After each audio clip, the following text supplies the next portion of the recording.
Hello everyone, welcome or welcome back to CSIR Net Adda 24/7। I am मेघना श्रीवास्तव।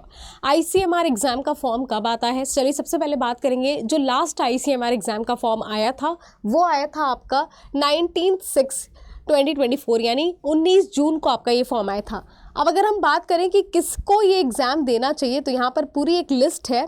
ऐसे student जिन्होंने MSc या फिर MSc इक्विवेलेंट प्रोग्राम किया है, जैसे आपका M.Tech, M pharma, life sciences, zoology, botany, biomedical sciences, microbiology, biochemistry, genetics, biotechnology, biophysics, bioinformatics, forensic science, environmental science, food and nutrition, molecular biology, biological sciences, ecology, evolution, neuro science and pharmaceutical science में अगर आपका masters है तो आप appear कर सकते हैं for the ICMR exam. Almost मैंने सारे ही सब्जेक्ट का नाम ले लिया है जो कि बायोलॉजिकल फील्ड के होते हैं।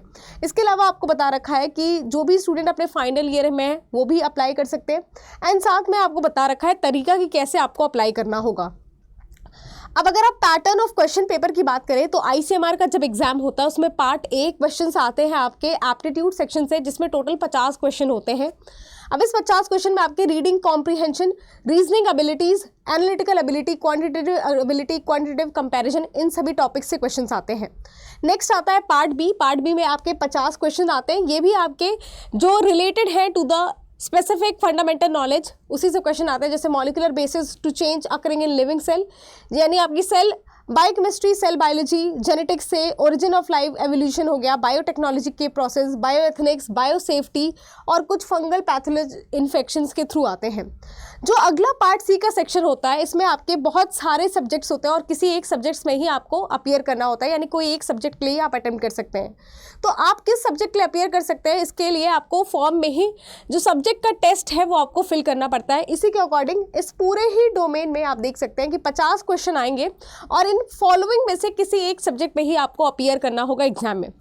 तो ये कुछ बातें हैं ICMR JRF की। अगर हम बात करें किस तरीके से प्रिपरेशन करनी होती है तो एक स्ट्रक्चर्ड अप्रोच बनाना बहुत इंपॉर्टेंट है। साथ में ही जो कि सिलेबस बहुत बड़ा होता है ICMR का और नंबर ऑफ सीट्स कम होती हैं, टोटल आपके 500 फेलोज को ही लिया जाता है, तो आपके इंपॉर्टेंट हो जाता है अपने इंपॉर्टेंट एरियाज़ को फोकस करना एंड साथ में प्रीवियस ईयर क्वेश्चन का प्रैक्टिस करना। ये जानकारी मैं आपको इसलिए दे रही हूँ क्योंकि आने वाला जो आपका अपकमिंग एग्जाम है वो ICMR JRF का होने वाला है फॉर द 2025, और इसकी तैयारी के लिए आपको अभी से बैठ जाना चाहिए और अपनी तैयारी बहुत अच्छे से करना चाहिए। साथ में अगर आप life sciences CSIR net JRF की प्रिपरेशन करते हैं तो आपके लिए ये पढ़ाई बहुत आसान हो जाती है। आप सभी को मैं बताना चाहूँगी कि अगर आप हमारे साथ जुड़ के पढ़ाई करना चाहते हैं, आप बैच में एनरोल करना चाहते हैं तो आपके पास मेगा बैक का बैच है।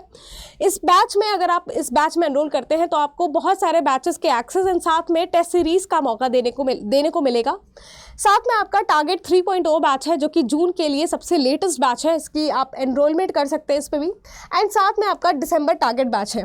अगर मैं आपको डिटेल बताऊं तो यहाँ पर अगर आप किसी भी बैच में एनरोल करना चाहते हैं आपको यूज़ करना है कूपन, दैट इज़ आपको कोड यूज़ करना है YT12। अगर आप इस कोड का यूज़ करते हैं आपको 79% डिस्काउंट मिल जाता है किसी भी बैच में एनरोल करने पर। तो ये कुछ इंपॉर्टेंट चीज़ें हैं जो आप अपने एग्जाम को बहुत अच्छा कर सकते हैं अगर आप एनरोल करते हैं। ऐसी और जानकारी के लिए आप हमारे साथ जुड़े रहिए CSIR नेट 24/7 पे। Thank you so much.